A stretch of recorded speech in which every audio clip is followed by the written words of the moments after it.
హైదరాబాద్ దిల్సుఖ్ నగర్లో నిరుద్యోగులు పెద్ద ఎత్తున ఆందోళనకు దిగారు.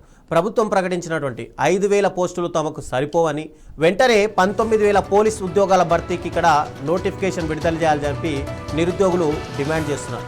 గత ఎన్నికల సమయంలో ఇచ్చిన హామీలను ప్రభుత్వం నెరవేర్చలేదని ఆరోపిస్తూ నిరుద్యోగులు ఇక్కడ ఆగ్రహం వ్యక్తం చేశారు. ఈ క్రమంలోనే సీఎం రేవంత్ రెడ్డిపై పోలీస్ స్టేషన్లో ఫిర్యాదు చేయడానికి వెళ్లిన నిరుద్యోగులను పోలీసులు అడ్డుకున్నారు. దీంతో అక్కడ ఒక్కసారిగా ఉద్రిక్త పరిస్థితి నెలకొంది.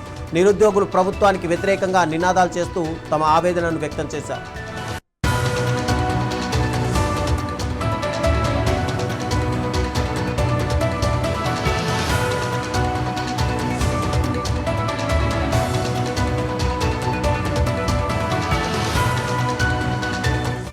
ఒంటి మీద బట్టలు లేకుండా ఈ రేవంత్ ప్రభుత్వ అధికారులు మమ్మల్ని అరెస్ట్ చేశారు.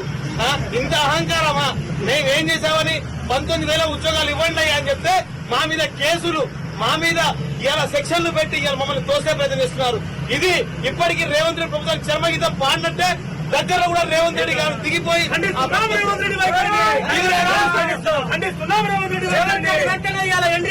చెప్పడం చాలా బాధాకరం. వెంటనే ఆ పాట వెనక్కి తీసుకొని తెలంగాణ నిరుద్యోగులకు క్షమాపణ చెప్పాలి రేవంత్ రెడ్డి. వెంటనే 19,000 నోటిఫికేషన్ విడుదల చేయాలి.